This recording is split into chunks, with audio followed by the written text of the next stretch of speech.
Okay. Okay, we're now recording. So Zaki or Bez, do one of you want to give some context on the mempool situation?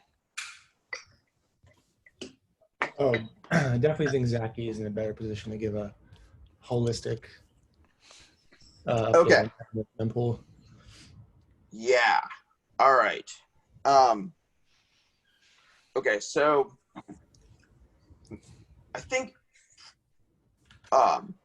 in generally the set of like GitHub issues are like a fairly well. Okay, so what the GitHub issues lack is like probably an issue that should be written that is like what is the overall deficiencies in the Tendermint mempool.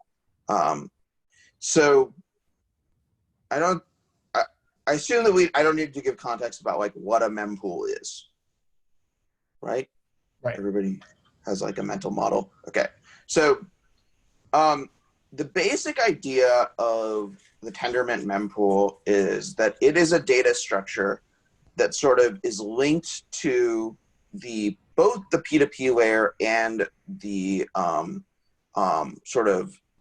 consensus proposal process. And it basically is a FIFO between the P2P layer and the consensus process, where it's a FIFO except for the fact that if a transaction is proposed by another block which is confirmed, those transactions are then evicted from the FIFO.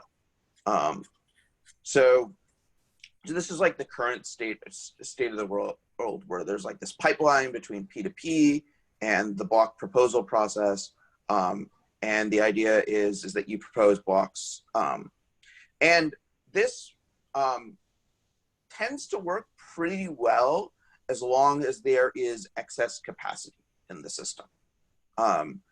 So as long as the system is not running sort of at capacity, and capacity is determined by like a whole bunch of variables like the block gas limit and the number of validators and how far and the latency between those validators. So capacity is a variable value, but when you exceed capacity, the system breaks down, and it breaks down because the FIFO gets full and cannot be cleared effectively. And then the process of, and then it is essentially impossible for someone to be like, I would like to, like, there's no way for the application to communicate that under a condition where the FIFO is under low, Right. That certain transactions might want to be prioritized over other transactions. So essentially there's like no, sort of like networking type speak, there's like essentially no quality of service functionality to Tendermint right now.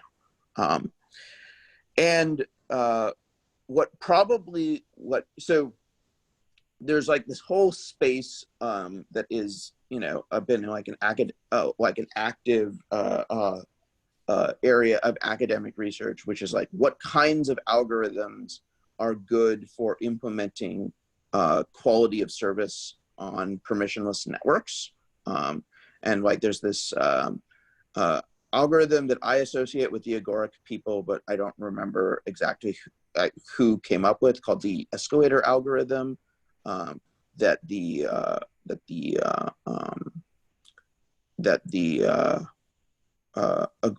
Ethereum people are thinking about implementing right now. But more the problem with Tendermint right now is because the only data structure we have is this FIFO. It is not really suitable for implementing any sort of algorithm that provides quality of service, mechanisms to applications, and this kind of sucks when the system is fully loaded. That sounds like a good summary to me. All right, so I have a sort of a few basic questions, if you don't mind. Yeah. So one of them is sort of like, I guess one place to start would just be to like improve the throughput of the system, right? because we know that sort of the Cosmos SDK and maybe some stuff in Tendermint isn't as efficient as it could be. So just like doing some optimizations just to make sure it can actually process the backlog faster would maybe be a easy way to start. So beyond that, I think there's sort of a fundamental question there of whether this should even be a Tendermint concern or if it should be an application concern. Because I could imagine like different applications will want to experiment with different economic models, different algorithms and stuff to do this. So maybe we should somehow try to design an ABCI interface where we could ask the application to assign weights or assign priorities or somehow control this process. Okay, so I'll respond to both questions. So while in general, throughput improvements are nice, there is essentially no amount of throughput that will ever like solve this problem, because basically what you might have like in a sort of steady state situation, you might be in a situation where there is an essentially unbounded number of transactions, like unlimited number of transactions with a low time preference. And there might be a situation where there is sort of effectively, you know, there are infinite, there are a smaller supply number of transactions with high time preference. And like under those conditions, essentially, Tendermint becomes nearly useless to those people who have strong time preference concerns, or like you have to implement like essentially some sort of out of process system that you can like glue onto Tendermint to enable like proposers to make more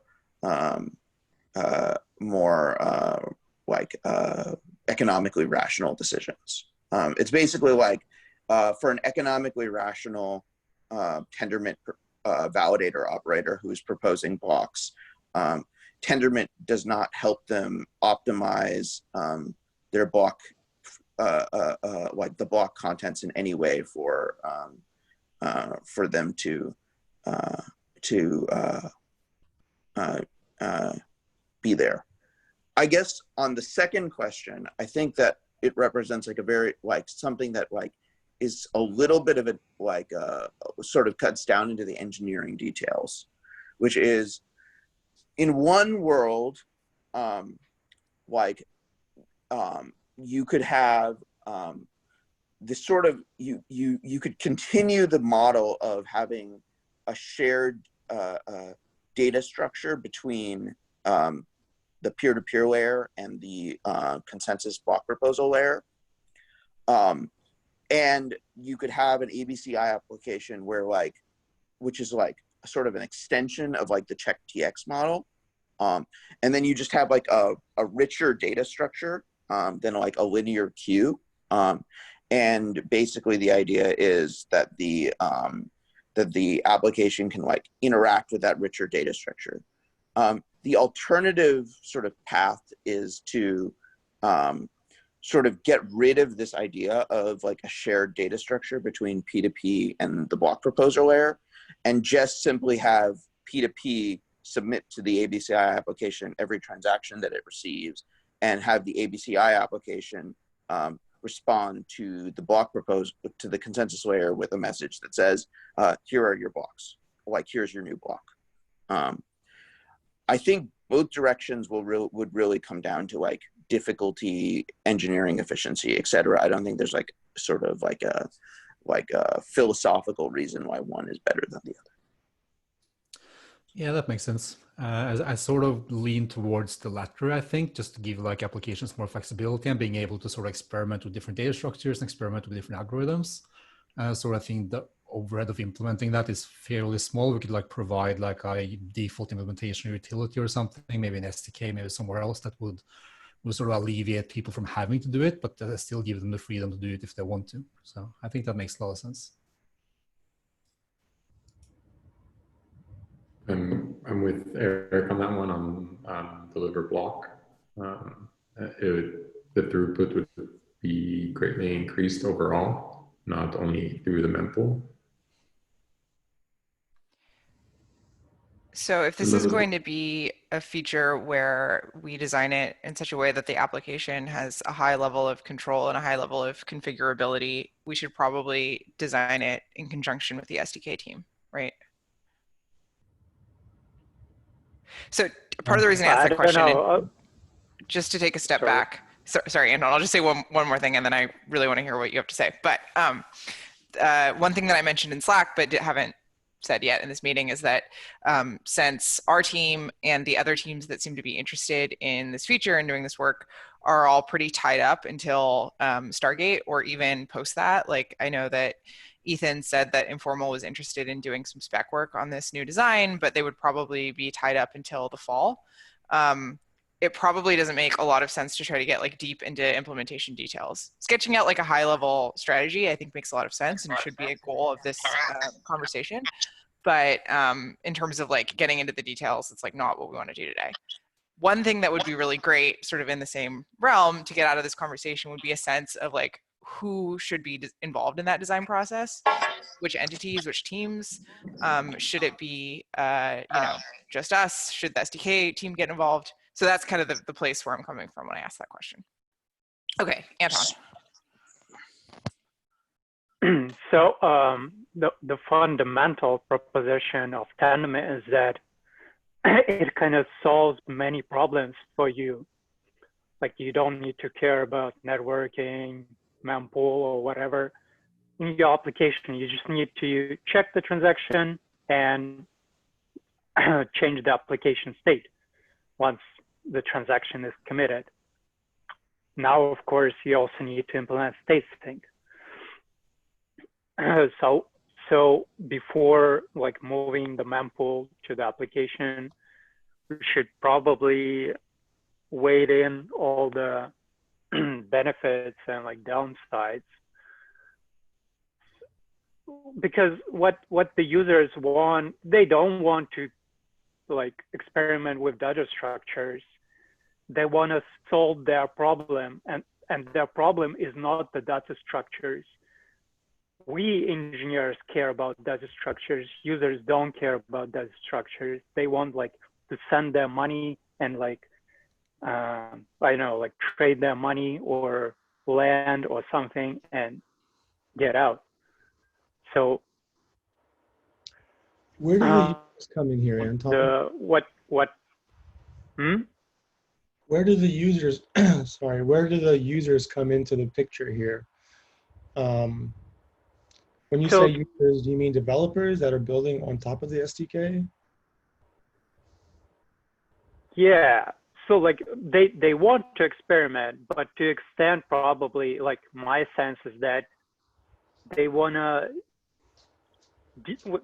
they would want to try like different strategies. So right now we have this Spicer queue, right? Like this linked list plus a hash map. But what we want is something which is more smarter, something like a priority queue, ideally with no locks or like which allows some level of concurrency. Mm-hmm. And give the users ability to like change how like priorities are calculated. So like if they want to default to like max gas, so those users who like provide max gas in their transactions will receive like a higher priority, and therefore like the new blocks will be created with their transactions. Anton, I think you bring up a really good point. And I think there's kind of going to be like a trade-off between giving users a ton of control and making them do a bunch of work, right? And I think like the almost like slippery slope version of what you're saying is like, yeah, if we wanted to give users like maximum control over the way that their transactions are handled, like why not let them specify their own consensus system? right? So there is Yeah. somewhere where you want to draw the line and say like, okay, this is really our job to figure out and not the users. I wonder if there's a way to build this where we kind of like write like a sensible default, That's but exactly what I was gonna say. okay, cool. A sensible default, but like expose it in such a way that it can be overridden by users who want finer control. Like a good sensible default would just be a priority queue based on transaction fees. Right. Yeah. And then like this is kind of like the mantra, if you will, I think that we're trying to like instill in the SDK is it's opinionated but flexible with good defaults. If you don't like the way something is or the way it works, you should have the option to extend it or change it. But ideally, everything that you need comes out of the box, right?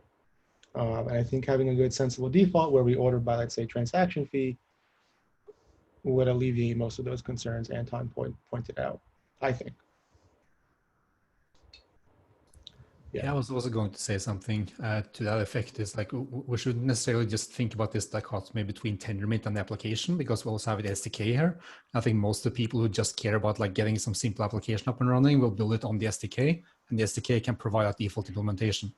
The people who are building their own applications as ABC applications directly on Tendermint, they can probably handle like implementing these things themselves, is my sense anyway. Right. Yeah, I completely agree with this.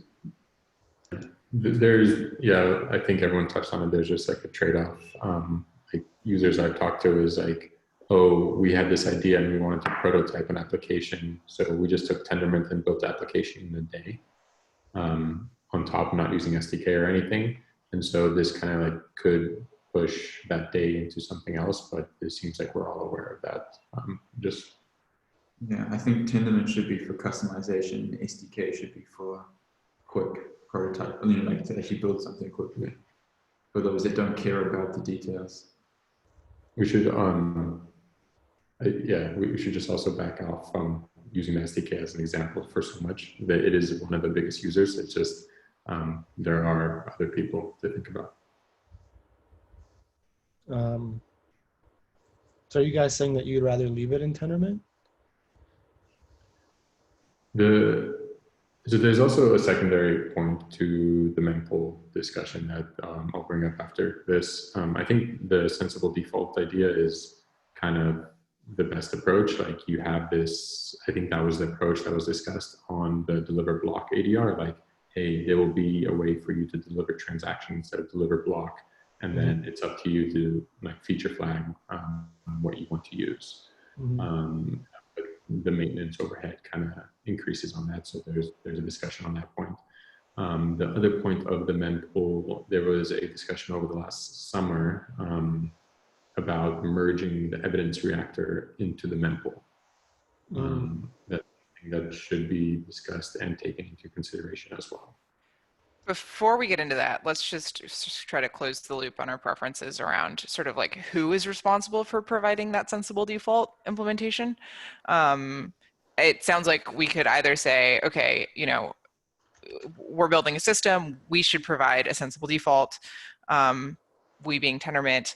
The other way to look at it would be to say, you know, most users who are trying to prototype something quickly are going to build with the SDK. And so we don't have to worry about it so much. And it's really on the SDK to build these sensible defaults for people who want out of the box tooling. Yeah. I mean, the onus would fall on the SDK team, I think, if that's where the Mempool right. kind of falls under, yeah. This is an SDK's scenario. Before making this decision, actually, I feel like it would be helpful to get more context on the preferences from the non-SDK Tendermint users. Like they would have to do the same thing, essentially. Yeah. Any other frameworks similar to the SDK that, or even applications that bypass the SDK that build on Tendermint? You know, Kepler, what Orgo will be, Pocket Network has their own framework. So those are three that just come off the top of my mind right away. Okay. Is this necessarily a discussion or a decision we have to make right now, though? Maybe we can sort of like design the API for this and see what it would look like and what it would actually entail to implement this. Yeah. And if it turns out to be like a huge task for someone to implement this themselves, then we can consider implementing a default. But I think like until we have something concrete, we shouldn't really be making any strong decisions here, I think. We can like write up a mock ADR or something. Yeah, I think that makes sense. Maybe we can even like do both, provide a default implementation with priority queue, and some of the optimizations mentioned by Dev, and also provide this optional ABCI interface. I think we have an issue about this, like some kind of pluggable ABCI features, and this can be one of them. So one aspect of this that is, I think, worth considering is I suspect that that there's some sort of minimum bound of performance of this data structure, either in terms of its ability to the ability to have a thing backed by the data structure quickly respond to inputs, that if you kind of fall below that bound, the overall performance of the P2P layer would collapse. My current mental model of P2P performance is that we're it's sort of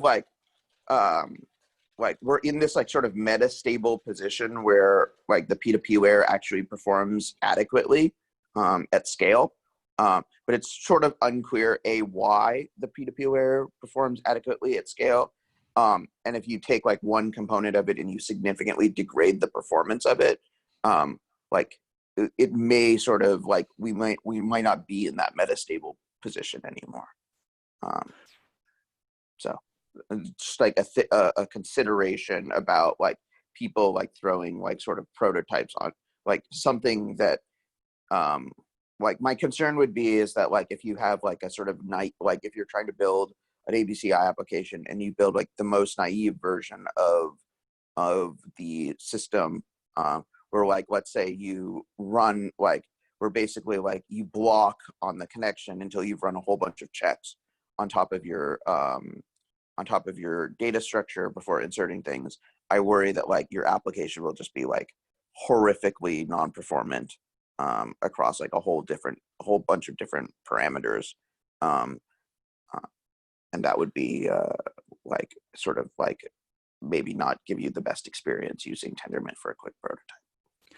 Yeah, that sort of brings up a good point, because since these inputs are coming over the network, we're going to have some memory buffer in front anyway that sort of buffers all the incoming stuff and queues it up for sending it to this system, right? And so that will probably be a FIFO or something, and it would just start dropping messages once that buffer is full. And it's sort of up to application to be able to process those messages fast enough to not lose messages. Like we're going to have to drop messages there at some point, right? And I also think as long as we sort of the actual submission to this mempool component thing, as long as that's done in a Go routine or something independent from the peer-to-peer layer, it shouldn't really degrade the performance of the peer-to-peer layer. But there will need to be some sort of queuing there. Wouldn't that kind of impact client and user UX a little bit? Because if your transaction gets kicked out of the mempool because the buffer's too large, you would have to know to resubmit that transaction somehow, right? Yeah, I guess that's true. Yeah, I guess the simplest implementation would be to just drop it, But then like the client would have to sort of like poll, like see did it actually make it or not. It wouldn't really get like any feedback. Exactly. Yeah. I mean, Ethereum doesn't do this, right?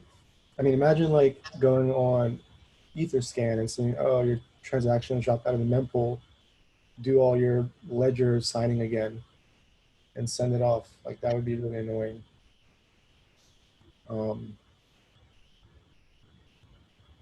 Yeah, I'm just trying to think of it from a user point of view. So we're half an hour into this call, and I promised a few folks that I would keep an eye on the clock during this conversation. Bez and Zaki, you two were really advocating for this subject for today's call. Was there anything in particular that you wanted to like get out of this conversation, or anything in particular that you want to just discuss? We also have time to continue speculating about things, but I just want to make sure we cover the things you wanted to cover. From my point of view, it's making sure like there's consensus and we're all on board on the path forward, and two, having some general understanding of timeline and like priority. It seems like this will pick up, you said beginning of fall, or like? Well, so I think we have some flexibility there. You know, our team, our post Stargate roadmap has like a few candidates, I would say. Let me be clear, this roadmap is currently in my head. It doesn't exist on paper. It has a few candidates. This is one of them. We could definitely prioritize it. Ethan mentioned that the informal team was interested in helping out with the design or specification, or like implementing their like verification-driven development strategy for the mempool redesign. He also said that they don't have bandwidth until the fall. Gotcha. That there's not like going to be an enormous lag between post Stargate and the fall, but it might be a month or two. That's kind of the timeline considerations at the moment. If this were really important, we could say, okay, you know, sorry, informal, we're just going to like forge ahead to try to get something out the door because it's like causing a lot of pain for people. That would be one approach. If it were not as urgent, we could also say, okay, we're going to like wait for informal to be ready and we're going to follow their lead and try the verification-driven development strategy. So what I would say is, so I'll kind of like put a couple of sort of thoughts together. Okay, so basically, of things that are simultaneously like, so let's say the Cosmos Hub sort of actually starts seeing like Game of Zones level load on it, like tomorrow. We have like our only option in the current way is essentially to like build an external system to like handle transactions so that like validators could actually start providing quality of service on the network, and we would build like this entire like parallel distributed system to Tendermint, that to like the Tendermint mempool to actually like, so like essentially like we would package everything offsite and then like inject it into the FIFO so that it gets proposed. And I think that would be a pretty bad outcome. And it's like it's like sort of like a significant worry that like essentially load will come before we are ready. And so like I worry like it's such a, there's like such a like a thorny issue, and there's a desire to have like verification driven development, etc. But there's also like the fact that this is like sort of a looming problem that may not appear for years, or it may appear tomorrow. And we don't really have control or knowledge about this, but essentially if the system is successful, it like the sooner, like this problem will appear sooner rather than later. So I'm going to ask the question that I know you just said you don't have the answer to, but I'm going to ask it just to be explicit. Do you have any guesses as to when that kind of load might happen? Or here's another question. Do you have anything that would be an indicator that that kind of load is going to happen?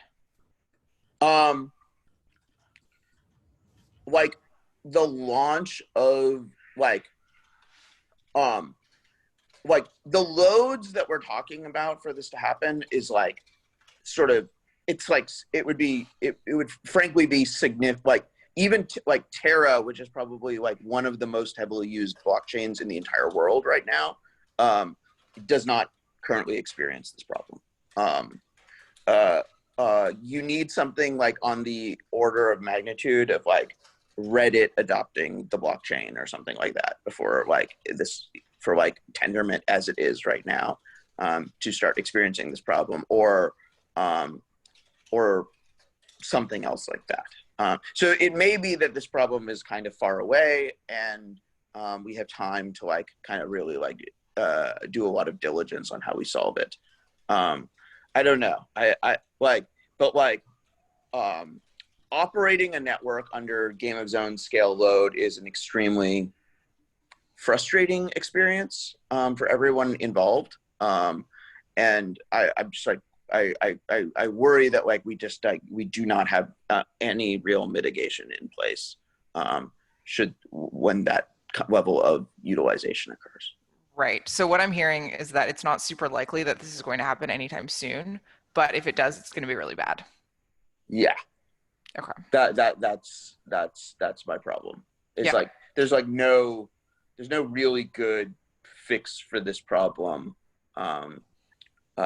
in the event that it happens. Can you tell me what what is the multiplier between where we are now and where we would be in terms of load? So our current loads on the Cosmos Hub are like, we have like, like the Cosmos Hub actually only supports like 1 TPS with its current settings. This is not because it can't, as an engineering matter, support like thousands of TPS, but like for various reasons, somewhat related to this, we've like sort of been like, why ask for trouble by adding a lot of TPS? And so the gas limits and the block size limits on the Cosmos Hub are such that like the actual amount of TPS you can send the Cosmos Hub is very limited. If the demand for transactions suddenly became hundreds of TPS, we would start getting into the realm. So, but you're talking about like essentially like 2 to 3 orders of magnitude of increase in demand for transactions on the Cosmos Hub. And I'm not seeing like any reason why like it would be imminent that there would be such a use case that would want there would be like economic utility for that much TPS. But like the whole plan is to get there. So we shouldn't like, it would be a tragedy to be more successful as a network and as a business, and then like fail because we didn't solve this problem. Yeah. One minor thing to add there, it's making it like we're kind of making it seem like it's all on the mempool right now, but there is like throughout the entire stack that's also a detriment to throughput. So it's not necessarily only the mempool, just the mempool is one of the biggest things once we get to a filled mempool of sort.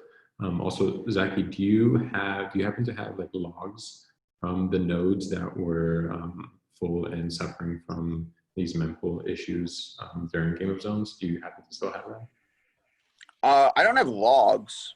I mean, I just, the only thing I backed up was databases. Oh, okay. But do you still have your Prometheus server, and maybe did it keep the metrics? That is a good question. We do have some data like that. I need to like poke around and try and figure out and make it digestible. Or we can just run Game of Zones again to generate this data, We're going to probably replicate the same amount of throughput right now when we start spinning up internal test nets. That's right. We'll definitely see it, I think. That's right. In 15 minutes, we'll have the same amount of load. Just another question, just for like a bit of context. Is this something where we know how to solve it? It's just a matter of allocating the time and Sorry, Callum, you're cutting out for whatever reason. Can you just stand closer to the mic or something? Yeah, I don't know. Can you hear me better now? Seem to work with Marko. My computer recognition. Yeah, Voice. his voice. One of you is louder. Okay, but yeah. So my question is that do we already know the solution to the problem of throughput to the mempool, and it's just a matter of having the time allocated towards it, or is it that we still need to work out a solution towards it? So the problem is not throughput. The problem is quality of service. Okay. Like for any amount of throughput, at some point you can saturate the system. Like you cannot build a system that has infinite throughput.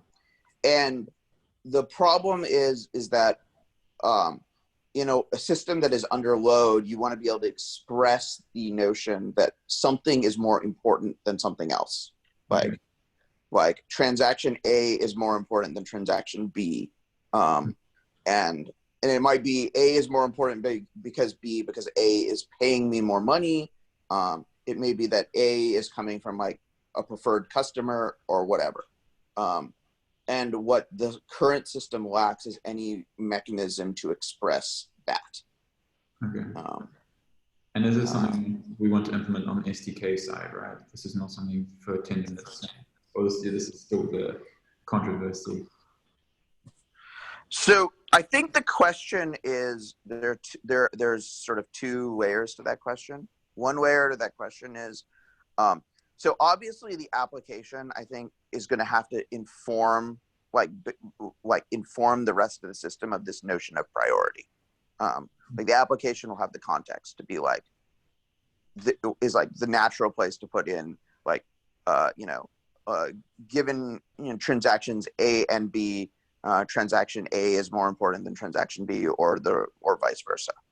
That's like context that the application clearly has. Like it's impossible for Tendermint to know that. The second side of this is that there needs to be some sort of data structure and that is fairly performant, that can sort of hold these transactions in order and propose a block when it comes time to propose a block. And that there's a second question as, should that data structure live inside of the application, or should that data structure live inside of Tendermint?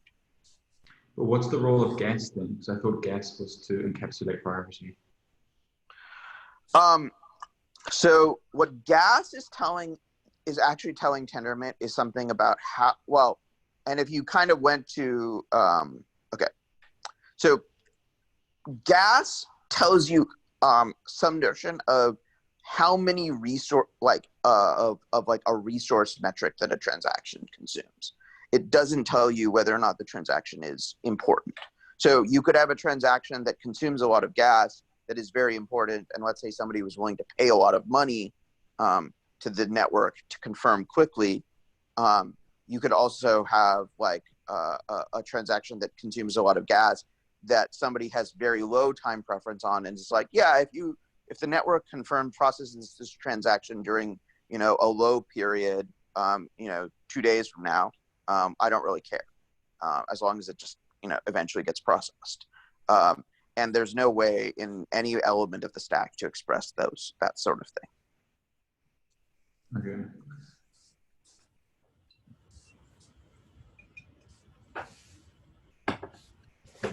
Also, just like more higher level, what I'm sort of feeling is that Tendermint's trying to move into a direction where it's trying to unentangle a lot of its modules, right?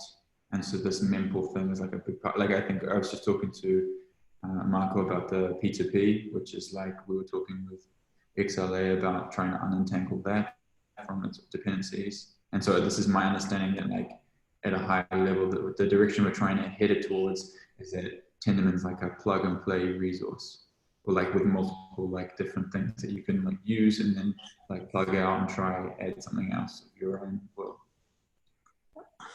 Zaki, I know you're a big fan of the Libra mempool and how it's a read-only data structure from the consensus.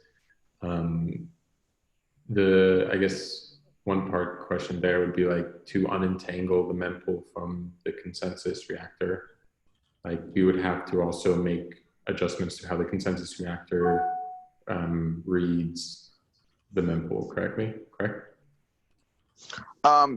So the Libra mempool, which has a very nice document that describes its design, which I can send out again, is like a two-dimensional priority queue. So basically, the idea is that there are accounts, and those accounts have incrementing sequence numbers. But then what account is sort of in what order in the queue comes from the idea of the whatever account is paying the highest gas price on its next transaction is sort of like in order of the priority queue, and then is sort of like those form like a linear queue, and then once those transactions are proposed and processed by the network, then it like reorders the queue by like what's next for that account. And you know, for an application that was designed like the SDK, like I think that like the Libra design would actually probably work really well and allow you to like pretty easily get the like economic semantics that you're trying to express.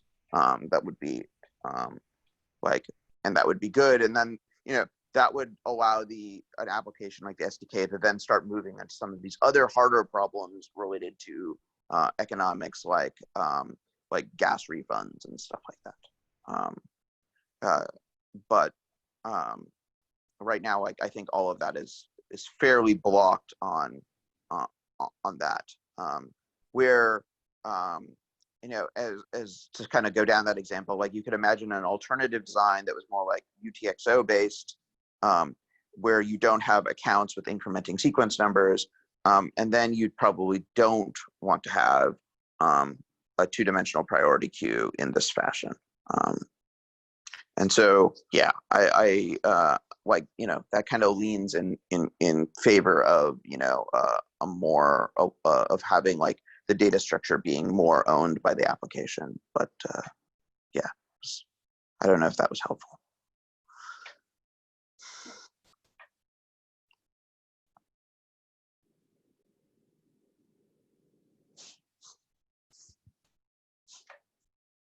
I want to know what those two are conferring about. They're conspiring against us. It's really scary to have four of you on top of each other. It's quite a bit. Just getting all angles. Yeah. Okay. Great. Thank you both for that.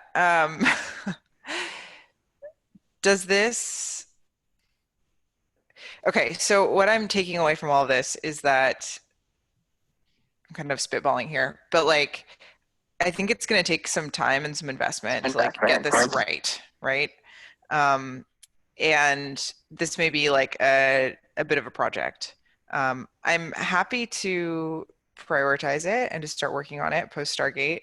But I also wonder if we should have a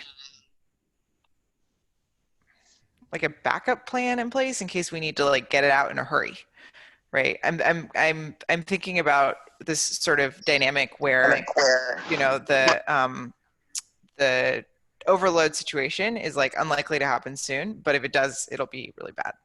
And trying to like come up with the right plan to you know, work with that reality is kind of where my head is at right now.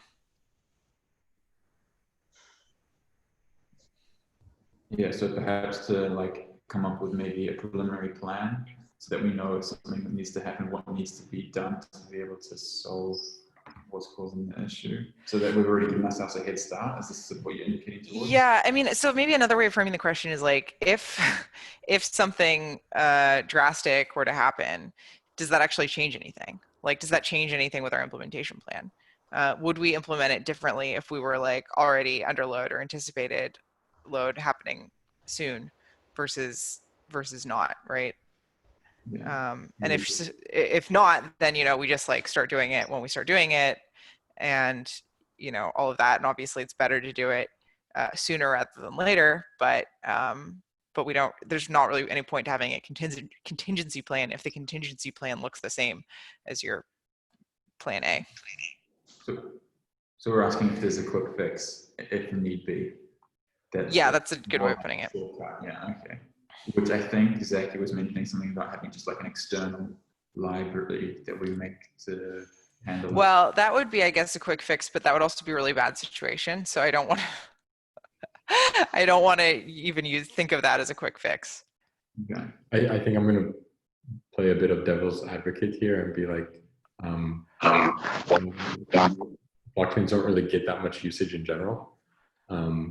So I guess it's less of a worry. If it's actually a worry, then, I mean, it's 2020, so anything can really happen at this point. Can I ask, like, is this a denial of service vector? Like, could someone without any sort of like financial repercussions just flood the network with transactions and tie up the mempool? The minfee system that we implemented, and there is a there's a minfee system already that's sort of implemented in via CheckTX, and there is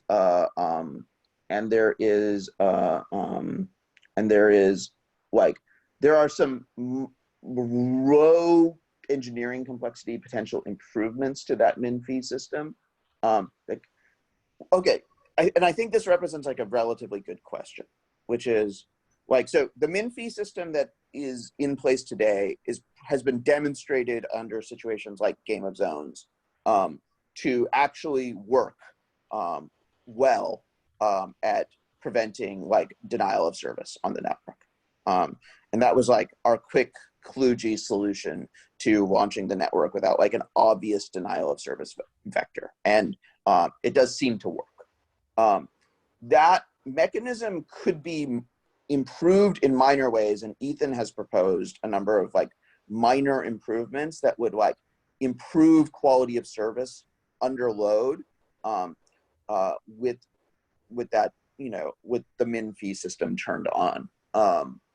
And so it doesn't, like, we don't have an active denial of service vector through this. We could make minor improvements. I think that one of the questions remains, should we like invest time and energy, as Ethan has suggested, with like minor improvement, or like continuing to make improvements on like the existing denial of service vector protection, and like have like sort of weak quality of service mechanisms?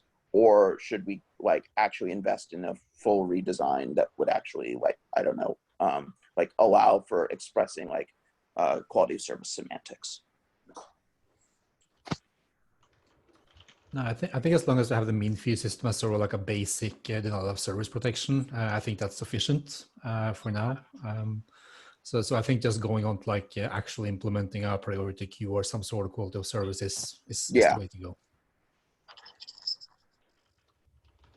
That makes sense to me too.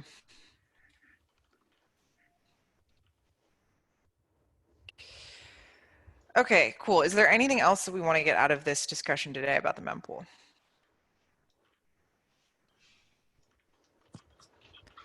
Great. I'm going to suggest we take a 5-minute break and then come back and do the testnet spin up together. And then anyone who doesn't want to join for that, of course, is welcome to head off. Great. See you then. All right. Thanks, everyone. I guess I'll stop the recording too. Or, oh, I can pause it.